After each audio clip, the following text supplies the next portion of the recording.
Welcome to Embedded. I am Alicia White. I'm here with Christopher White. Remember when we asked about USB and had to admit ignorance? Well, happily, we have Kate Temkin on this week to help us with that. Hi, Kate. Thanks for correcting us. Could you tell us about yourself? Hi, so I'm Kate Temkin. I describe myself sometimes as a hardware hacker. I work for a company called Great Sky Gadgets. We make things like the Ubertooth and HackerF and Great Fat. I do a lot of USB things lately, lately being like the past 4 or 5 years. And generally my goal is to make as much of the stuff that is invisible to you, the stuff that you really kind of have in fast protocols and in devices that you can't really see all the little signals. I like to get all that stuff not just visible, but to the point where you can kind of reach out and grab it. So I like to make things like USB and RF tactile. Neat. I'm looking forward to scarves. USB knitting? Scarves? Yeah, knitting. No, okay. We want to do lightning round where we ask you short questions and we want short answers. And if we're behaving ourselves, we won't ask how and why. And of course, you have to turn it upside down. Are you ready? Mm-hmm. How many USB cables are too many? As soon as you can't fit them in whatever drawer is near your desk. What's your favorite USB connector type? Mini A, Micro B, Fluffernutter, C? I'm going to say C, but as long as it's not B, it's good. As long as it's not the big full-size square one. Yeah. What are the odds of plugging in a USB-A connector the right way the first time? Depends how much you've looked at it beforehand. Oh. So once you get really intimately familiar with the machine, you can kind of do it first time. But if you're not aware of the orientation the cable is in or the machine is in, it's going to take you like 3 tries. 3. Yes, that's it. It takes 3, even though there are only 2 ways. Yes. Right. You plug it in once, you're sure you got it wrong. You flip it, and then you actually are wrong, and then you flip it back, and you're right. Do giraffes make sense? They're on the borderline. Favorite and least favorite ice cream flavor? I really like spicy ice cream. So there's a local place in Colorado that has all these different pepper-flavored ice creams, and they're fantastic. They don't sound like they'd be good, but they are. And I don't like just chocolate ice cream. Okay, well, this was a nice show. Yeah. Thanks for talking to us. Let's talk about USB. Although ice cream could be its own show. I haven't worked much with USB, just a little bit. I've done a lot of UART and I2C and SPI, but how hard could USB possibly be? That depends what you're doing with USB. So USB is actually not that complicated once you get a lot of the boilerplate out of the way. But finding out how to do all that stuff is difficult because it's embedded in this giant specification. So if you want to do USB stuff and you have all the like low-level physical layer stuff taken care of you, it can be really, really easy to do USB. But if you have to go and implement everything from either like actually going and flipping the bits, like on an FPGA for USB, it can be challenging to get everything right. And then if you're working with a vendor library, like one of the CMSys ones on ARM, it can be very difficult to get those to work correctly, because chances are someone who's engineered that has done something not quite right or not for your use case.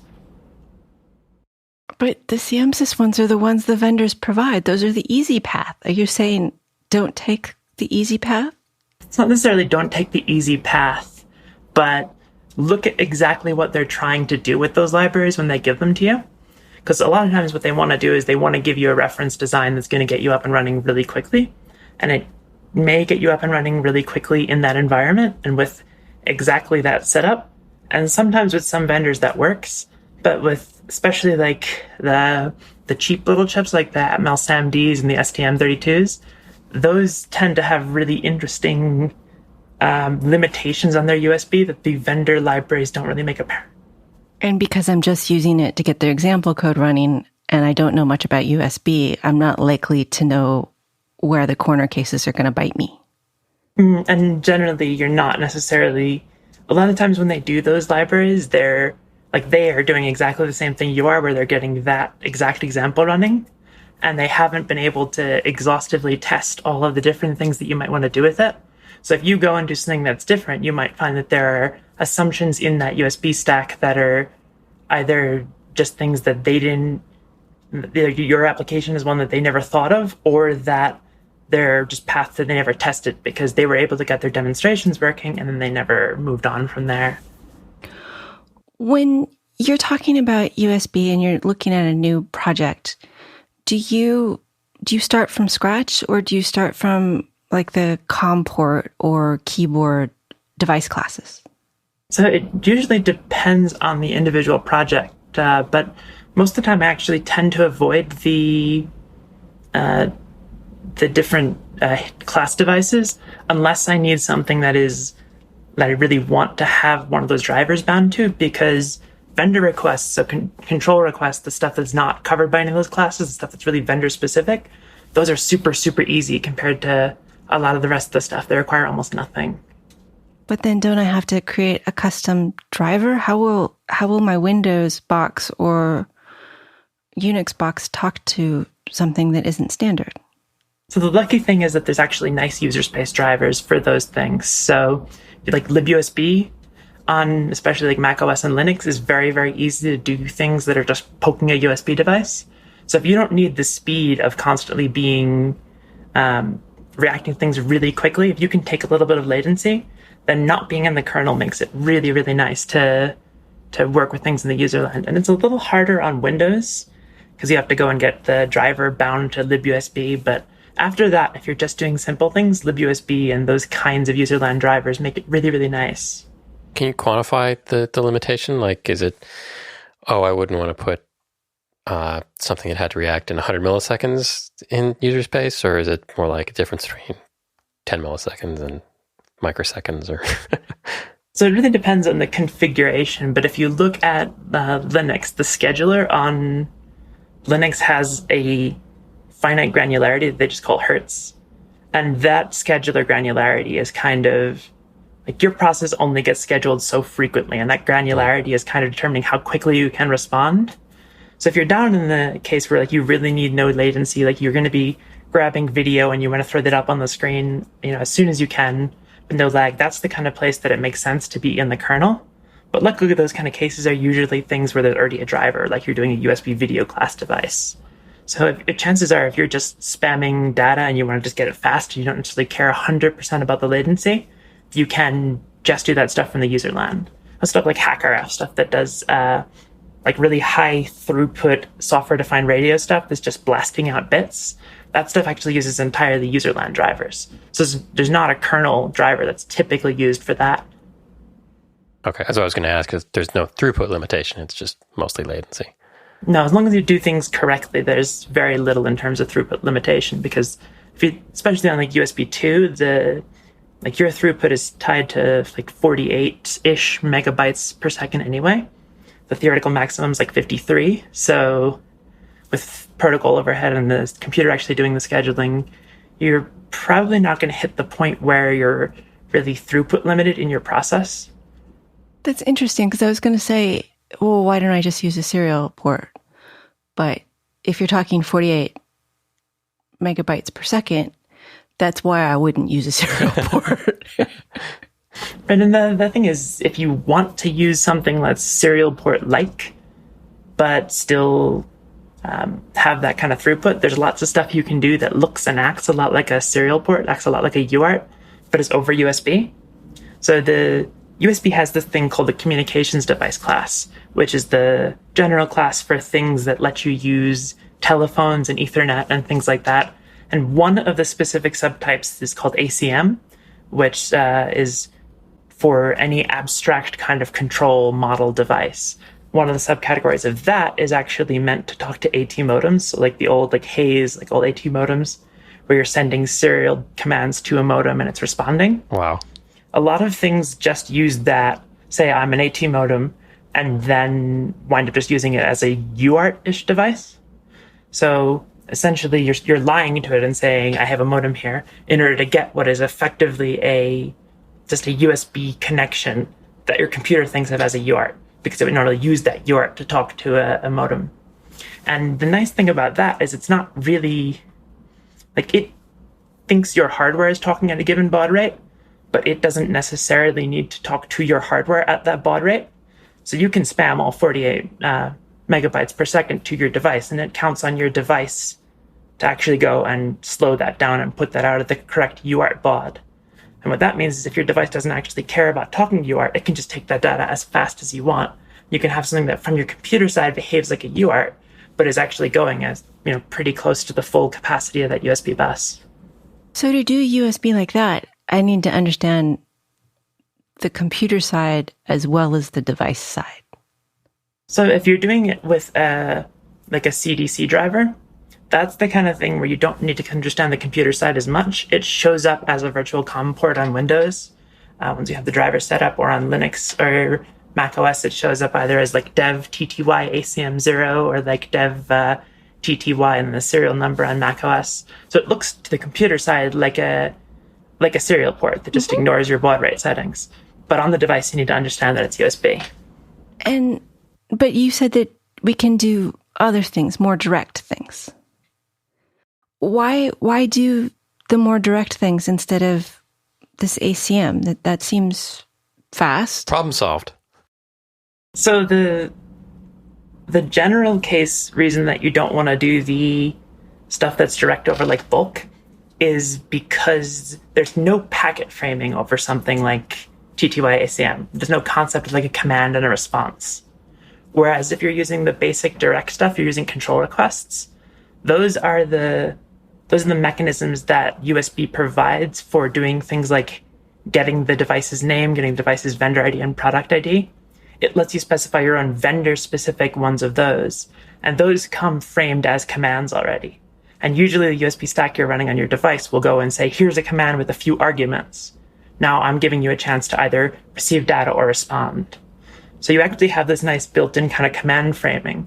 So if you want to do something like, say, turn on these 3 LEDs, turn on the I'm recording LED, that is something that you don't have to worry about figuring out how to packetize that, how to go and serialize your data, take all the arguments, shove them into something like a struct, and then unpack them on the other side.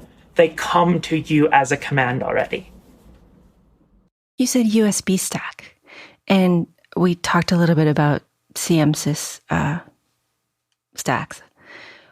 What else is out there, and what do I expect from my embedded USB stack? So I think my favorite one of these is called TinyUSB. And TinyUSB is it's an abstraction layer. It's used by a lot of like the little Adafruit CircuitPython boards.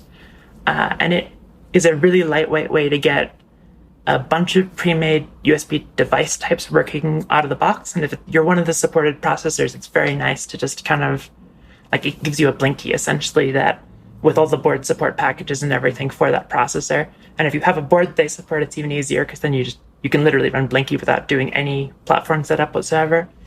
And like that's lovely if you just want to get started, because you don't even have to think about the USB as much there. Like you can say, I want to be a virtual serial port, and it'll give you a function that's called every time new data comes in, as if you were getting a UART interrupt. And so that kind of thing can be really lightweight. There are a couple other USB libraries for various other things. I think like back in the day when AVRs were really popular, the standard USB library for that was called Lufa, Lightweight USB Framework for AVRs. And then libopencm3 has a bunch of USB stuff if you're trying to use a Cortex M like 3 or 4. And those sorts of things are large enough that they like support mass storage and stuff? Because I remember years ago having trouble getting mass storage to work, and it was always such a problem because, half the USB sticks wouldn't work for some reason.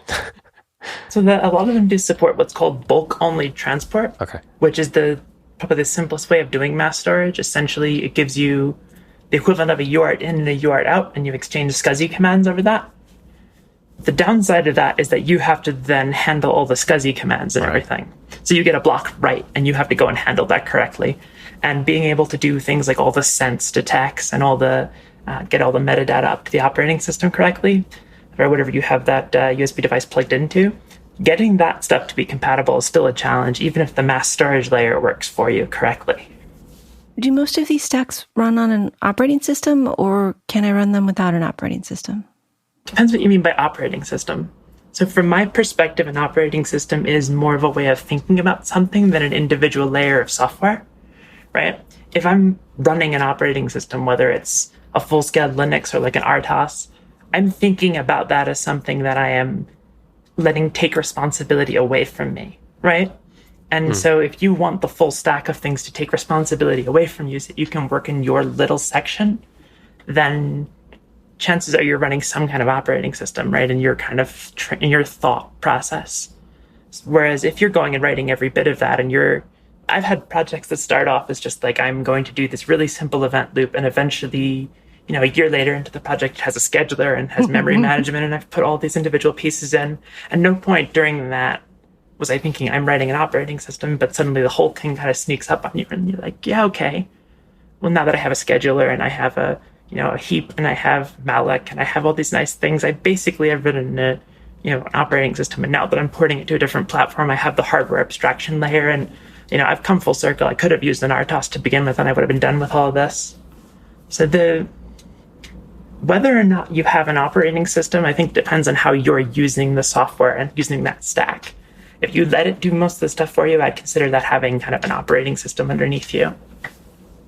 I tend to want one when I'm looking at USB, in part because I'm often using mass storage classes, which means I probably have a file system. And at that point, I don't want to write all that. Yes, there's a really nice driver you can use called FATFS. Yes. I don't know if you've heard, then that takes a lot of that away from you. And I wouldn't think of that as having an operating system, even though it is providing lots of services to me. Right? But that is something that you could kind of integrate into a larger operating system, or your operating system might provide.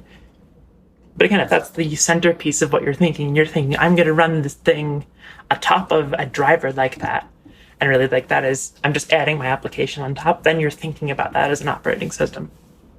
I can give you an example of something that definitively I think does not run in an operating system, which is one of the things I've been working on lately is a project called Luna, which is a FPGA-based USB stack. And so you can actually run USB applications without what you consider like a typical general purpose processor at all. So there's no microcontroller, there's no soft core, there's nothing like that. I have a piece of hardware I've implemented that does an entire USB stack. And that's all in hardware. So that I think you'd be hard pressed to say that has an operating system, because there's nothing running sequences of instructions on there. That makes sense, yes. Okay, so back to USB as a standard. It doesn't seem very standard. So it depends what you consider. Like when you say USB, you're talking about kind of a stack of different things, right? There's the physical layer, there's how it does its signaling. It's the fact that you have two wires and they're exchanging this data in this half duplex way over those two wires. And then on top of it, you have the way packets are shaped. And then on top of that, you have a set of protocols. And really, USB is designed to do like kind of the core spec. It does three things. It handles the device's self-identification. So it lets you plug in something and say, this is a printer, right? It gives you the ability to have some very basic data exchange. So either control requests or essentially just taking data in a UART-like way and exchanging it back and forth. Whether that's you have the operating system doing some scheduling for you or not, it's kind of essentially just data, I guess, being passed back and forth. And then the third thing it does is it provides all these mechanisms for working with USB hubs. Everything else that's not within those purviews, like your HID drivers and stuff, those are in USB class specifications. So they're kind of not in the core USB stack, but kind of they're expansions of the specification that allow you to say, this is the way we recommend you write a standard mass storage device. And this is the way we're going to have operating systems implement drivers that you can talk to those operating system drivers. Once you get to that level, that's where it really starts becoming very non-standard. At the level below that, where you're doing like control requests and bulk stuff, it's a lot more standardized. That's interesting. I mean, I guess it has to be, because when you're talking about high-speed signals, you don't get to be an individual as you implement high-speed signals. Everybody needs to have it be the same style. I think the thing there is that when you want to do that kind of thing, you build abstractions, right? So if you want to have your layer of completely individual protocol, what I'm going to do is I'm going to give you all these layers where you have the physical layer and you have some basic protocol stuff, and that'll try to let you do whatever you want to atop all that high-speed stuff without necessarily being aware of all of it. So all that abstraction lets you do things like take your data and shove it over an Ethernet port, right, and shove it over TCP and IP and have it just come as essentially like a pipe to the other side, right? Or over USB, you can send data across a pipe and just have it come out.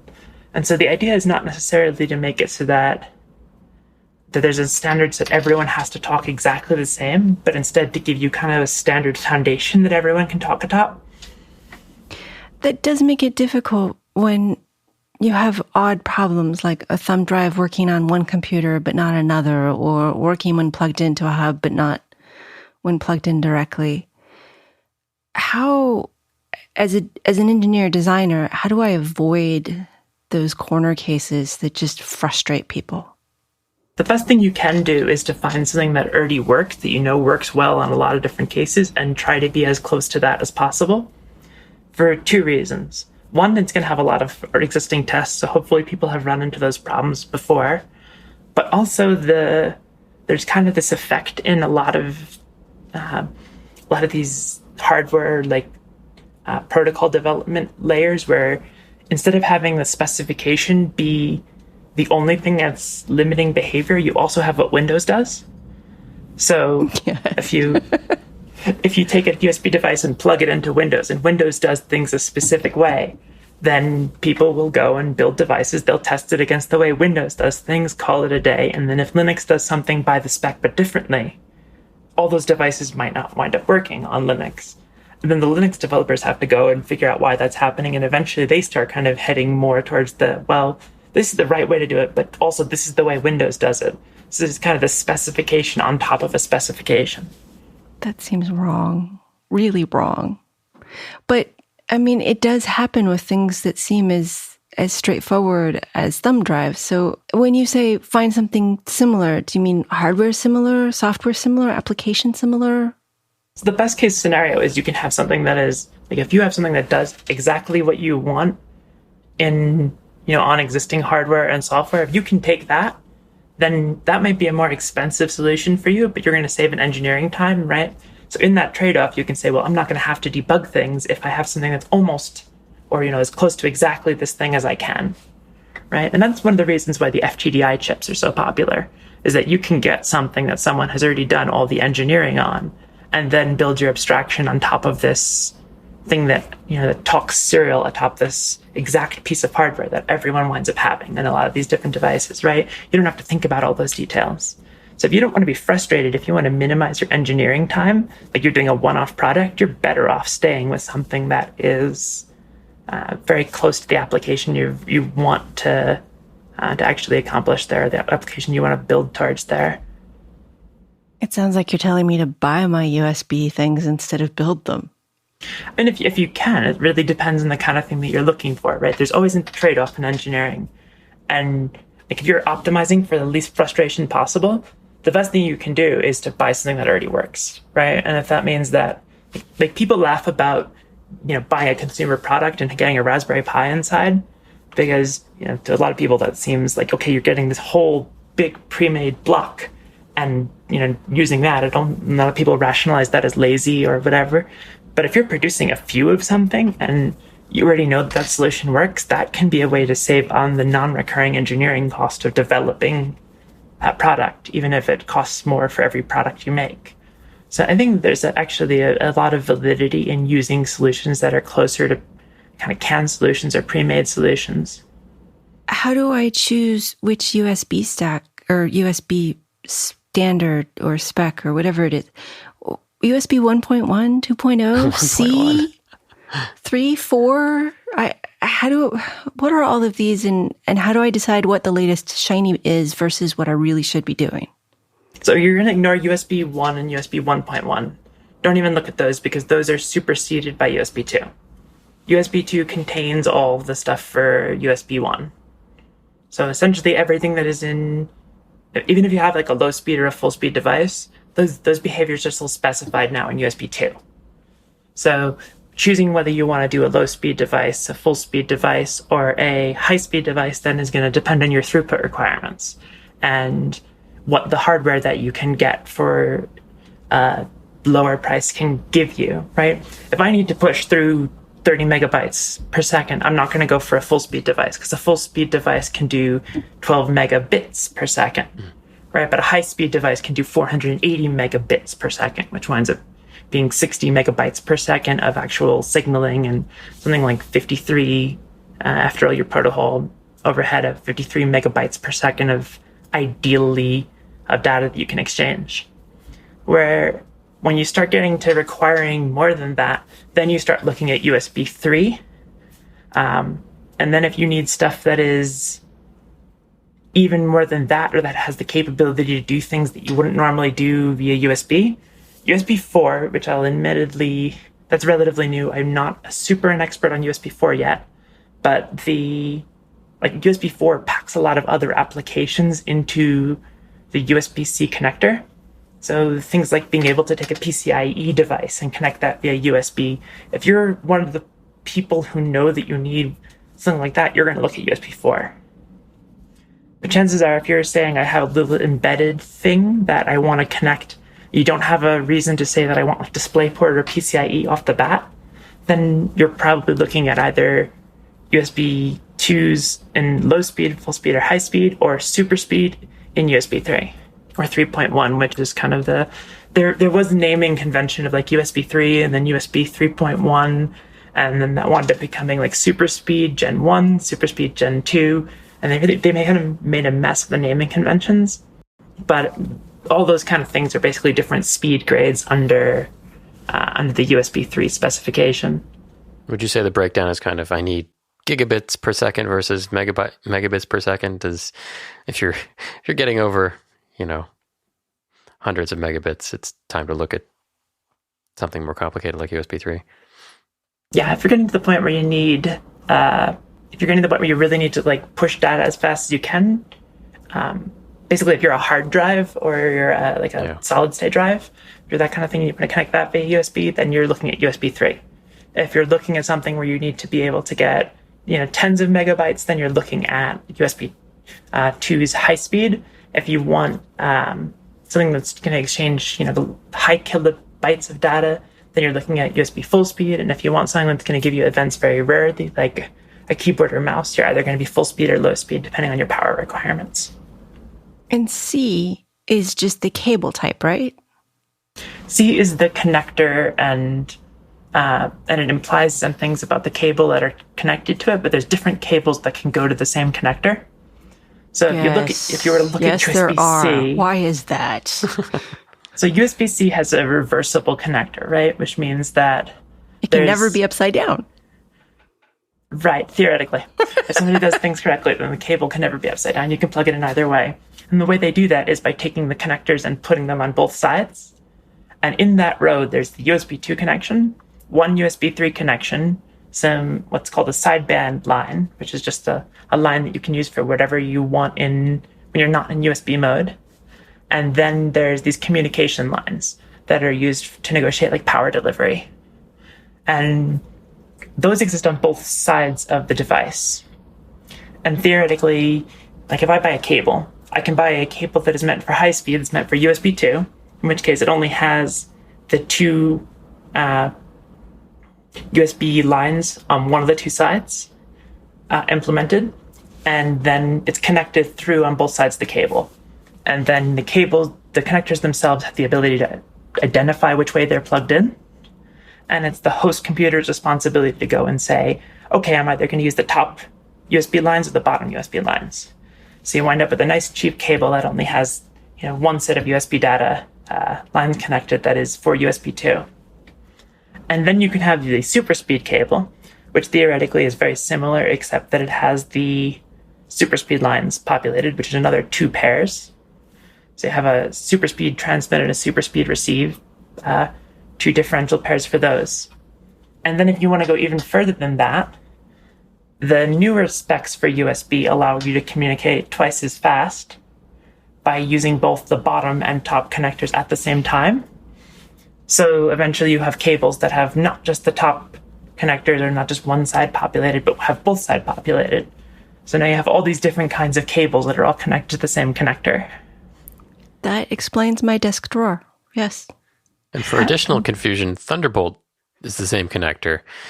Right, and used before all the other stuff that sits over there, like the stuff that was Thunderbolt 3, and all the alt modes, those are all over that same USB-C cable.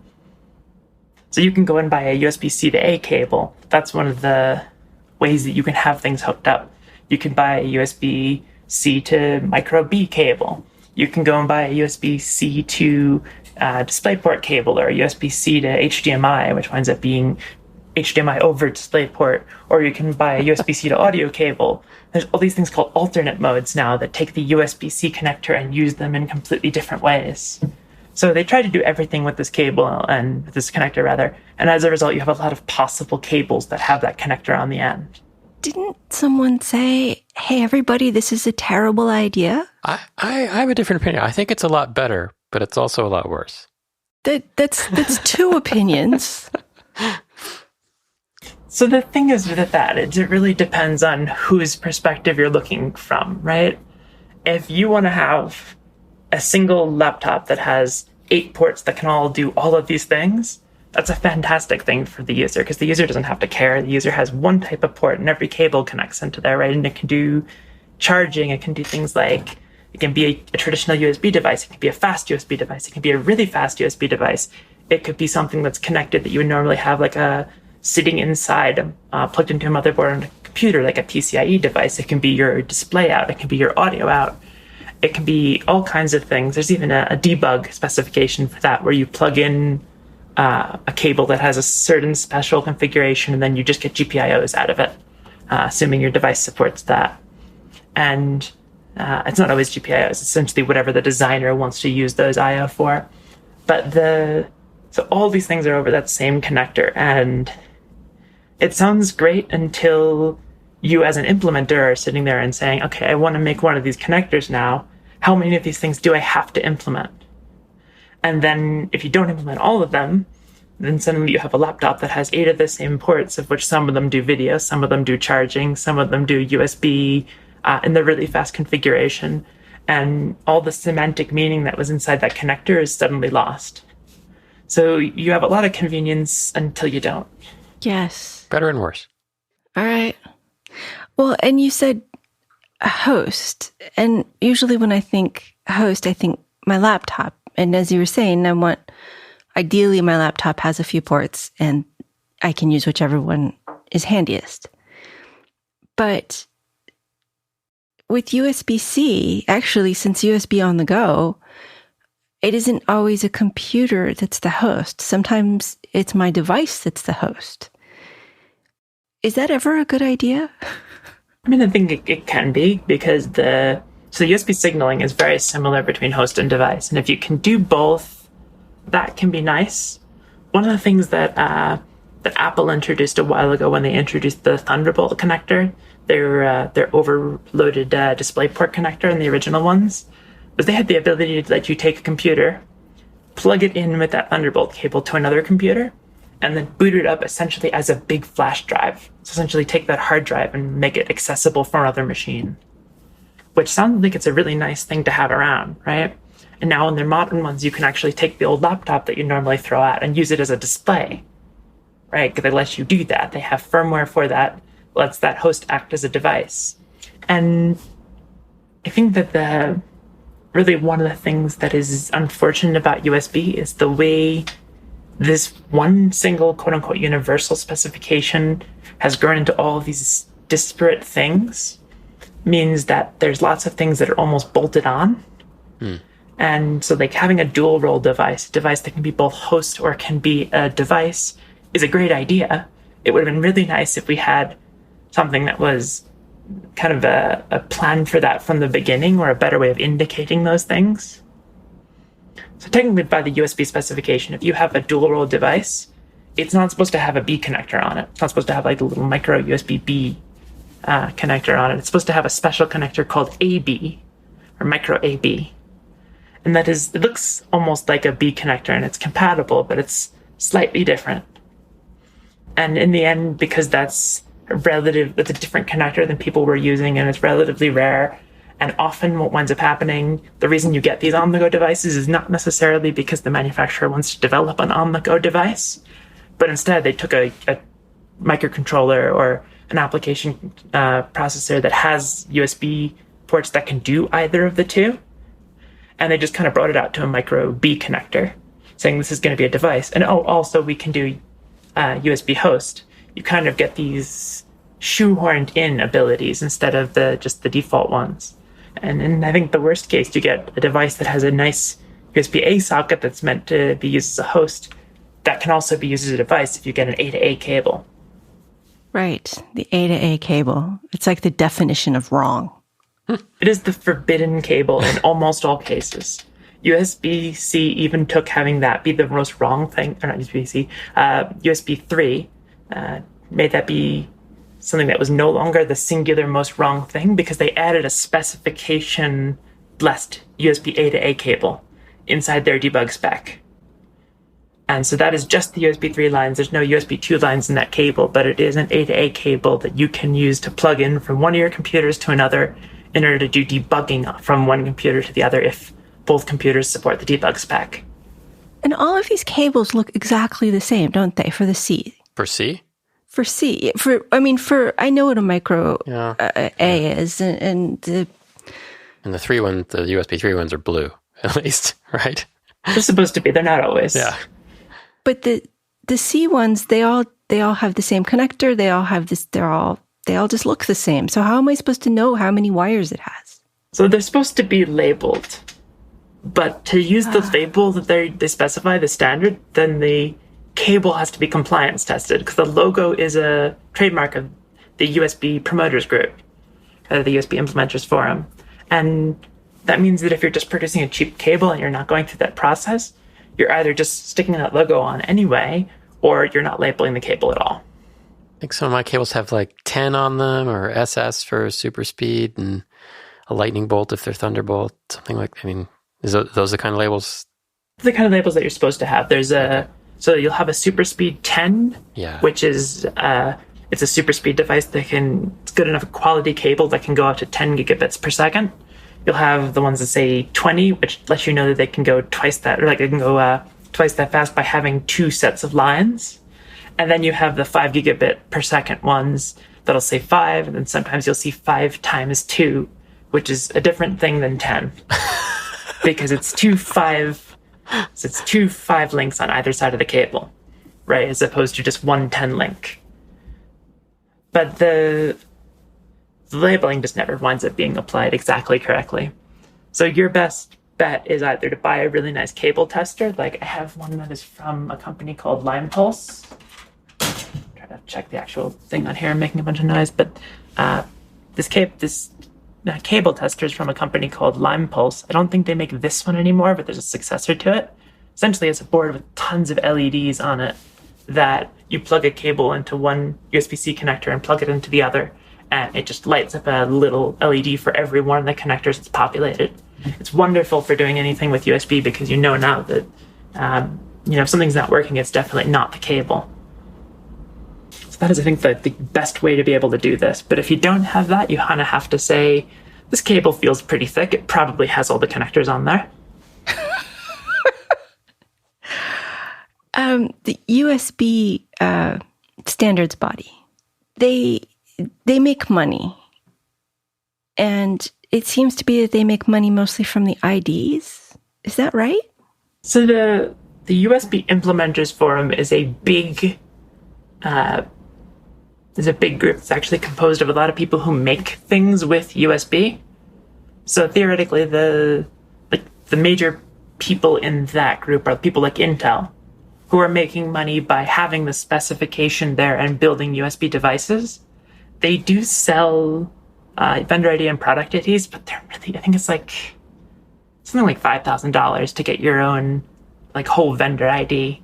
And for a company like Intel, whatever portion of that they'd be getting as a member of the USB Implementers Forum really that's nothing to them.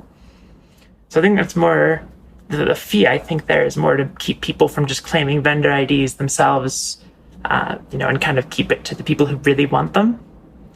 But the I think a lot of the way that they make money is by having USB devices and by being a member of the implementers forum, the USB implementers forum or the USB promoters group. They can actually be the ones who are making the specification and must be the first people to have new USB devices to market. Okay. But I wanted to ask about the IDs because there's this, do I need to register an ID? I mean, it is really expensive. So it depends what you're doing with that ID. If it's very just your machine and you're just doing this once, then you can get away with whatever. Choose whatever ID you want.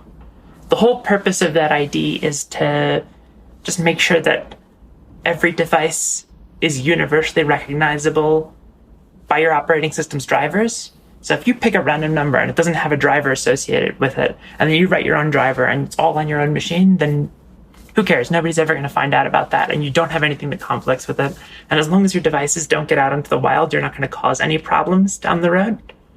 I mean, that's fine if I'm hacking on something, but not so great if I'm making a product. Right. So if you're making a product, you have a few options there that are... So there's only one option that the USB implementers forums, the USBIF, says you're allowed to do, which is pay the money and get a vendor ID.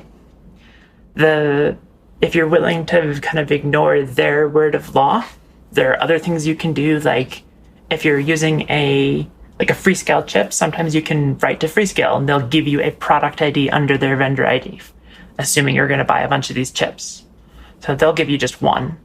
And when you plug that device in to Linux, for example, it'll show up as a Freescale device with your product string on it, but it's something that you don't have to pay for. Another option is if you're selling a product, you can go and buy a single PID from several people who have kind of either acquired vendor IDs and then try to sell them out. And that, according to the USB Implementers Forum, is very not legal.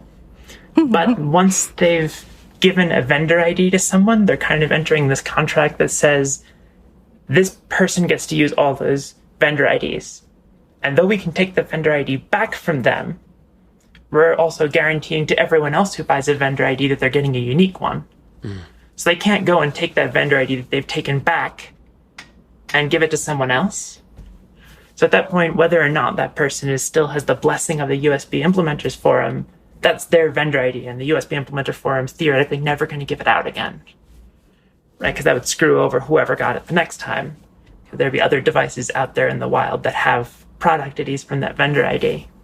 So you can buy product IDs from those kind of companies, and I think there are people who sell them for like $10 or $20. And you just have to deal with the fact that it looks a little bit bad to have your vendor ID say something like MCS, which is one of the companies that is selling these things. And then the final option you have, if you're open source, is to go through a service like Openmoko or Pid.codes. And those are projects those are the vendor IDs from projects that were doing open source stuff and then went under. So their vendor IDs are still around, and people who have kind of inherited those vendor IDs then go and just give them out to open source projects. So if you have an open source thing that you're just trying to give out like a library, then you can go and get a product ID for that. That actually seems really helpful for people who are doing things that are open source or things that are on Tindy sort of things. And that's very common to see used. So I think the more common one right now is Pid.codes, which is a domain. And then Openmoko is, I think, the second most common. Those will be in the show notes.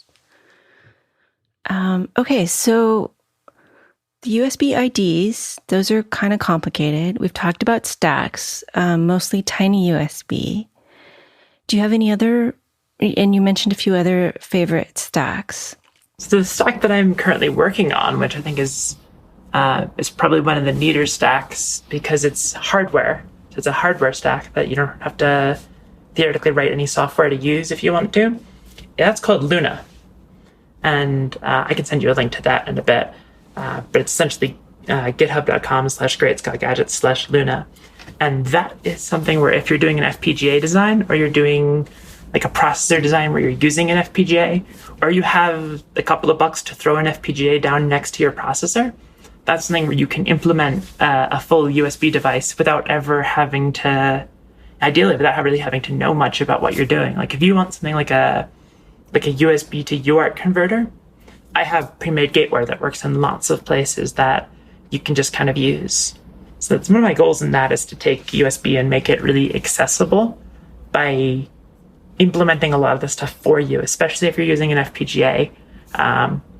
But also theoretically, if you have something you can augment with an FPGA, or eventually if you're kind of producing if you're producing the microchip yourself, eventually people can start using that IP in their microchips. And that's all open source. It's all free to use. So what does that look like as an implementer from the other side? So I take Luna and I put it on my FPGA, and my FPGA talks to maybe a microcontroller. How do I speak to that? What's the API like? So I think the easiest way to do that is actually using you have two options. You have like a FIFO style thing called a stream, which is you have, usually it's byte sized. So you have 8 parallel bytes, and then you have a signal that says whether the byte you're providing is valid, and then the FPGA gives you a signal back that says whether it accepted it or whether you have to hold on. Right? So you have the ability to say, take this byte from me, and it has the ability to say, okay, I've done that. And as long as you kind of have some shared clock, that's really a fast way of getting data back and forth. It's like that can be just taking the microcontroller's clock and outputting it to the FPGA for that. What does it look like on the other side? I mean, it plugs into my computer. What does my computer think it is?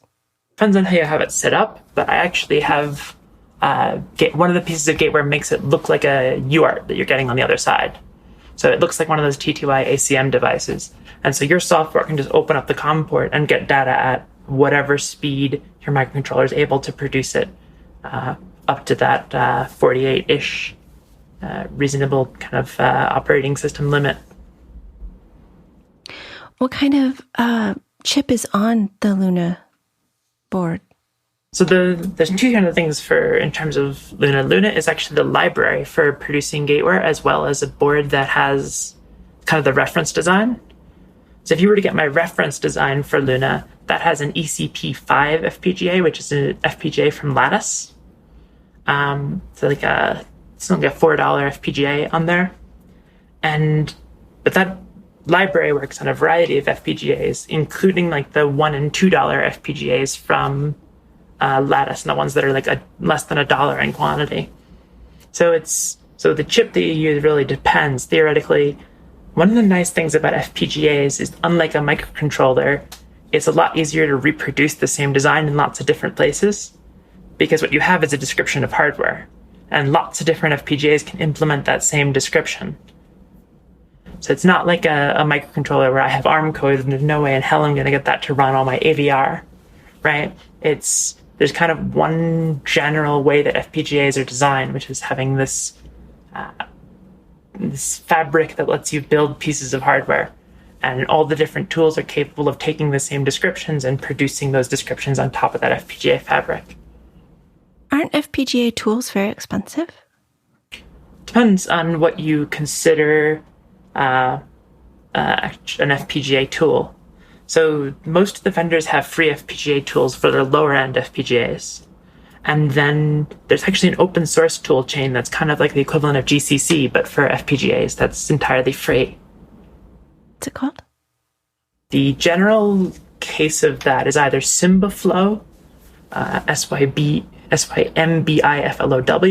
which is the one that calls itself the GCC of FPGAs. Mm-hmm. And there's a tool chain called Yosis and NextPNR, which are hard to say, but if you search for like OpenFPGA or you search for Yosis, YOSYS, you'll find these. And those SymbiFlow is targeting lots of different things, including the modern Xilinx ones. That's kind of a work in progress. The others target the Lattice FPGAs. So if you want to use like a Lattice cheap FPGA, those have really nice open tool chains that you can use that don't require you to even install any proprietary software. Those are really nice. What do you use for Luna? So the Luna actually is, as a library, it doesn't care about which one of those things you build it on. No. What do you use for development?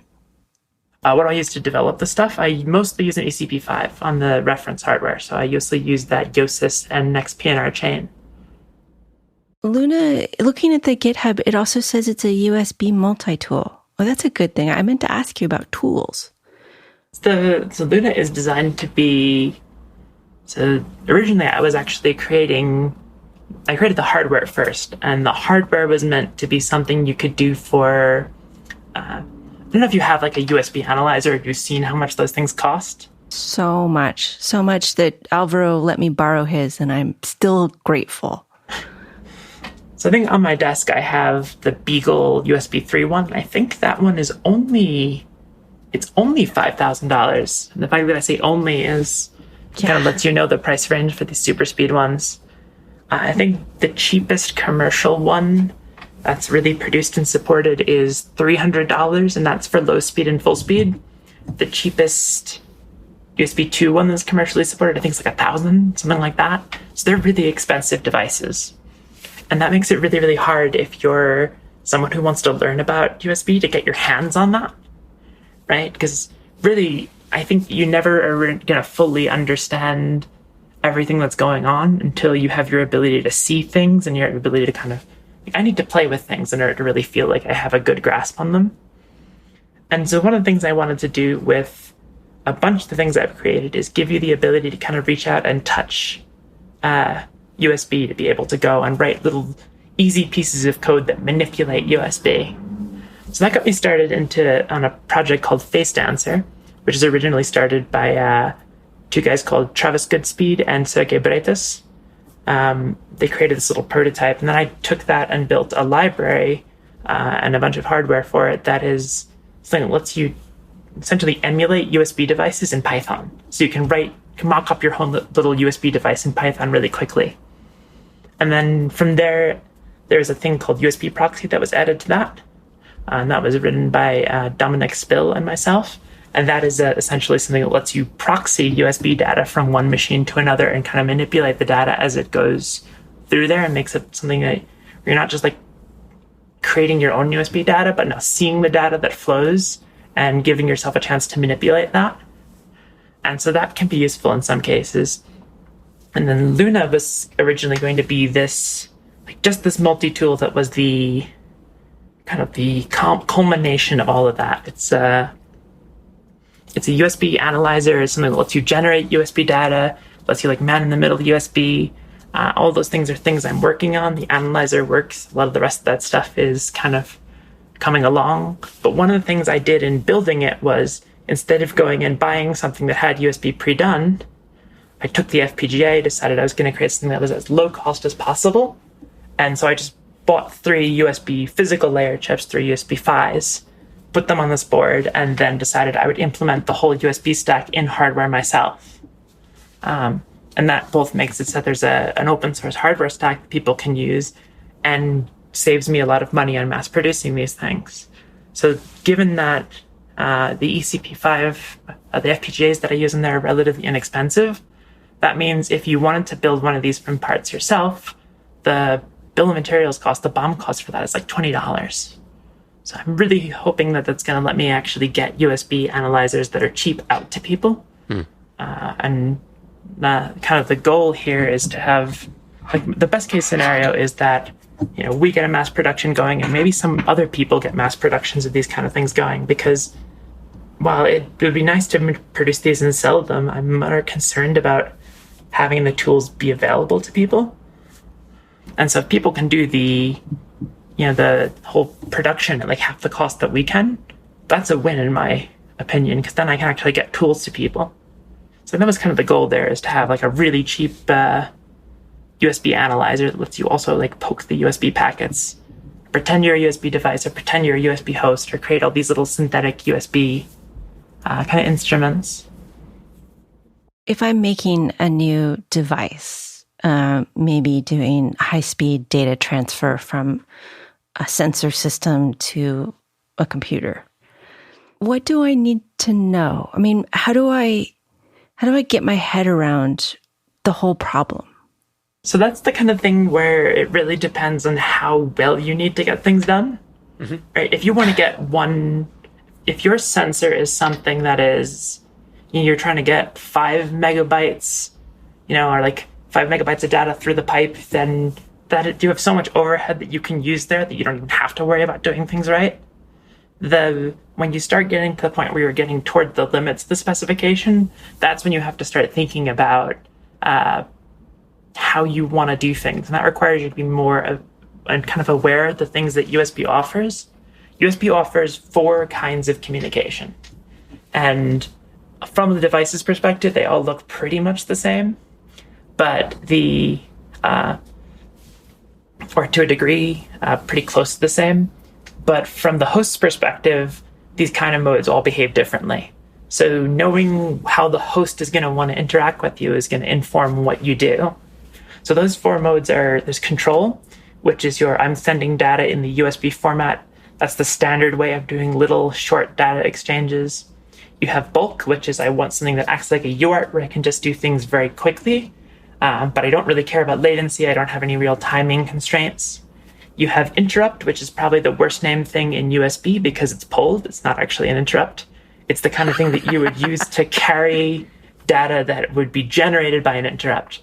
And so essentially what it does is a good USB host stack is guaranteed to pull your device at a given rate. So it's guaranteed to see this kind of interrupt-ish data before too much time passes. So then you have the interrupt stuff, which is still guaranteed to deliver data, but it is guaranteed to be pulled at a fixed rate. So that's for little status things that you need to get to the host. And then there's the final and most complicated ones of these is called isochronous, which is a weird word, but it's iso and chronos, which is same time. It's for any kind of situation where you want to get data, the same amount of data through the USB line per individual time slice. So if I want to get data at a very kind of like prescribed rate, and I don't necessarily care about whether the data gets there in the sense of that there's nothing I can do if the data doesn't get there, then that's kind of the case for isochronous. So if you think about it, if I have a webcam, right, and I'm streaming something live on my webcam, I don't want to be in a situation where if I drop a frame, I don't want the whole thing to go and say, hey, no, send that frame back to me. I need to get that frame correctly before I move on to the next one, right? I just wanted to say, okay, well, we didn't get this frame. Let's move on to the next correct frame. I want to constantly be live. But that's the kind of case where you'd use isochronous. Isochronous is just, let me get data through at a fixed rate, and I don't care if it gets there or not. Right? It's kind of like UDP. So I just want to send this data, and I hope, it should get there, but if it doesn't, there's nothing I can do about it. Don't tell me if you dropped it. I don't care. Right. So it gets to be the point where when you have that sensor, you have to now know, is this sensor something where it's going to matter if I miss a sample of this, or I miss a set of samples? Or do I always want the latest ones? And that's going to determine whether you want to use isochronous or not, right? And then if you do care about the samples, it's, do I care about getting them in a very regular pattern, or is it okay for me to get a bunch of sample from the sensor in a burst, right? Or is it, if I can get it in a burst and I just want it to be fast, then I can use bulk. If I need it to come through at a very predictable time interval, like I need it to be pulled nicely, then I want to use interrupt. And if I don't necessarily care if it comes through or not, then I want to use isochronous. So knowing essentially those 4 types and knowing what you'd use them for helps a lot in choosing the kind of method of transport you're going to use. And the lovely thing, if you're developing a device, if you're kind of if you're the embedded part of the system and you're just getting data from a sensor and sliding up to the computer, is that you don't really have to worry about a lot of the stuff that's involved in there. When you say I'm an interrupt, I'm actually exchanging interrupt data here, in USB terms, I'm an interrupt endpoint, then you're hinting to the host that you want to be pulled at a certain rate, and you just respond whenever the host asks you for data. You don't have to go and say, I'm going to send this much data per unit time. You're telling the host to do the hard part for you. How does that, I would have started with what communication class, or what device class I needed to be. How do those 4 modes work with the device classes I'm more familiar with, the the CDC, the HID, and mass storage class? So the real thing is, if you have a requirement to not have your own driver, then you know you're going to be looking exclusively in those kinds of classes of devices. If you don't have that requirement, if you can provide a driver on the host, you have a lot more options. And then you can create what's called a vendor type device. It's not a class. It's not obeying any of those USB classes. You just set when it asks what your class is, you just say essentially all one. That's 0xFF, I'm a vendor device. I'm going to do whatever I want to, and the driver on the other side will know what to do. And so you don't have to follow one of those. If you want to do something that's driverless, then not even a userland driver, not even a program running. Like if I'm doing a webcam sensor, if it's actually my image sensor and a webcam and I want to send it up as though it were webcam data, then you start thinking, well, okay, this is something that I'm going to have this act as a USB video class device. And then the choice of using isochronous is kind of made for you because the specification for the USB video class there says to use isochronous endpoints. Okay. Do you have any book suggestions if my brain is starting to get full? Where should I go to learn more? So there's 3 kind of places I would suggest to look depending on how much you want to know. One of them is if you just want to think about things from completely a software side, look at the documentation for libusb and look at what it has, and then correlate that with, there's a lovely little web, like 10-page thing called USB in a Nutshell by Beyond Logic. It's essentially just a really short book on the internet. And that is just really somewhere between a reference manual and an overview of USB. And that'll get you some of how to think about things. And if you kind of look at that as you're developing things, that'll help you understand. If you want to understand USB from beginning to end and have an idea of everything before you jump into it, there's a book series called USB Complete by Jan Axelson. And that is, there's one big book called USB Complete, and then there's USB Embedded Hosts Complete and little subsections like that are kind of overlapping that core book. And that is a good way to kind of have something physically in front of you that you can read through to kind of understand USB stuff. And then if you want to go full deep dive, the specification is obtuse at points, but it's actually fairly reasonable in others. So if you want to understand how a computer can interface with USB, you just want to read chapter 9, which is the USB device framework. And luckily the spec kind of does this concentric thing where they have here's the high level concepts of USB, and then you can move forward in the spec and it's here's how to implement those. So you can kind of read, I think chapter 4 is all the high level communications types, and you can read through there and kind of get the architecture. So the specification actually is not something that's beyond reading to understand stuff. But it's not concise in any way. It's not the most 600 verbose pages. It's not the most verbose spec I've ever seen. Keep in mind that a lot of the 600 pages are stuff you can just skip. If you don't care what materials make up a cable, you can skip that section. Mm-hmm. And the things that are in there include a full technical drawing of the USB logo, say, all the proportions of that. And that's stuff that's not relevant to most people. So kind of knowing what you want to do and selecting pieces of the spec from there really cuts down your reading. If you want to, chapter 9, I think is 20 pages. So I think each of the sections that are relevant to things are 20 pages in the core specification. So it's not that bad, at least for USB 2. That said, if you look at USB in a Nutshell, that has those same 20 pages boiled down to 1 page. So if you want that kind of thing, I think those are kind of your good overviews.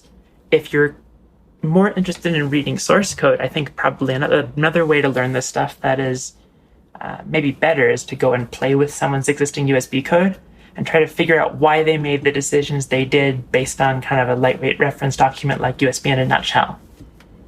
Cool. Oh, I had one more question that I meant to ask back when we were talking about various connectors and things. If somebody's making a device now, let's say a product, what connector should they be looking at? Should everybody be implementing USB-C at this point, or is it okay to still stick with the mini B and those older connectors? So ideally, everyone will move to USB-C, but the downside to that is that there is some complication in using USB-C, because that reversible cable means that you have to be able to take the lines that are on the top or the lines that are on the bottom of the cable and use those for your connections. For USB 2, that's relatively easy, since the system's not going to completely explode if you just connect the bottom and top of the connector together. For USB 3, the speeds start getting to the point where you actually do have to do switching. You have to buy like USB-C multiplexer chips. And if you want to start doing power delivery, and you want to be able to take more than just like the very basic 5 volts, then you start having to get a power delivery controller. So if you want to skip all of that and do like micro B, I think we're still in a point where micro B is accessible. And so I think that having micro B things on products is still kind of an acceptable thing for at least for a little while. But I think in the future, it's going to be all USB-C. In the future. Someday. Someday, probably sooner than I want. In the future, when people start using it and the prices of USB-B connectors start going up because they're less common and we're all kind of forced to move forward. Before we close up the show, I have an off-topic question. It's off-topic for the show. It's on topic for the world at large right now. You were ill recently. Do you mind sharing a bit? So in March, so I guess not that recently, even though it feels like time has stopped lately, I did have something that was presumptively COVID, and that I had a lot of difficulty breathing and had, my pulse oximeter readings were way down in that kind of danger level. We were not doing testing at the time, so I don't have a definitive answer as to whether that was, but I'd be very surprised if it wasn't, because I had kind of all the classic symptoms. And that wasn't fun. I will say that the one blessing about it, the one like positive of it, was that it actually didn't come with like that terrible head cloud that comes with a lot of diseases. It's like if you get the flu, sometimes you just will not be able to think about things for, 3 or 4 days straight. When I had the variant of COVID symptoms I had, let me sit there with the computer, and as long as I didn't get up or move, I could still kind of do things. So instead of sitting there and just like doing nothing, I could actually like write USB code if I wanted to when I wasn't asleep. And that I think helped me go, not be stir crazy during the whole thing. But you mentioned something about hedgehogs. Yeah, it did fail. I would describe the feeling of that as having a hedgehog move into your lungs. And that's not altogether a pleasant sensation. No, it doesn't sound like it. As adorable as hedgehogs are. But also it kind of, for a lot of people, you do actually wind up having symptoms afterwards that kind of feel like, once the hedgehog has moved out, there's still the points where you were poked. So it's not really a fun thing. And so if you can avoid it by, staying inside and doing some embedded project, then by all means do that instead of the social events that I'm sure everyone had planned up until this point. And especially if they don't go to conferences or do HackerCons, don't start those again too early, because it was very touch and go in like early March whether some of these events were going to happen. And then we all kind of came to the conclusion of canceling them or going virtual.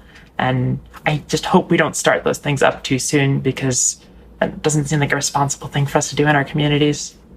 Well, Kate, thank you for talking about that, and thank you for being with us. Do you have any thoughts you'd like to leave us with? Yeah, I would just tell everyone who's doing this kind of low-level hardware stuff that I would just love it if everyone could focus on being welcoming, because one of the things I see a lot in our community is either people who get really obsessed with a single kind of way of doing things or think that their way is the right way, and they're not super permissive of people who want to come and join the community. And I just think if we could all really open our arms to people, whether they're doing CircuitPython or Arduino or, doing really low-level C or, bringing C++ or Rust or any kind of unexpected language to a microcontroller, if we could all just kind of think about things from the perspective of, I want this person to be a peer and a programmer, or, an engineer with me, rather than thinking about, I want this person to be good enough to be an engineer. I think that would make things a lot better for everyone. Yeah. Totally agree. Our guest has been Kate Temkin, hardware hacker and low-level engineer, leader of software at Great Scott Gadgets. Thanks, Kate. Thank you. Thank you to Christopher for producing and co-hosting. Thank you to our Patreon listener Slack group for questions. And thank you for listening. You can always contact us at show@embedded.fm or hit the contact link on Embedded FM.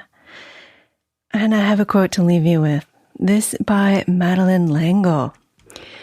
A book too can be a star, a living fire to lighten the darkness, leading out into the expanding universe. Embedded is an independently produced radio show that focuses on the many aspects of engineering. It is a production of Logical Elegance, an embedded software consulting company in California. If there are advertisements in the show, we did not put them there and do not receive money from them. At this time, our sponsors are Logical Elegance and listeners like you.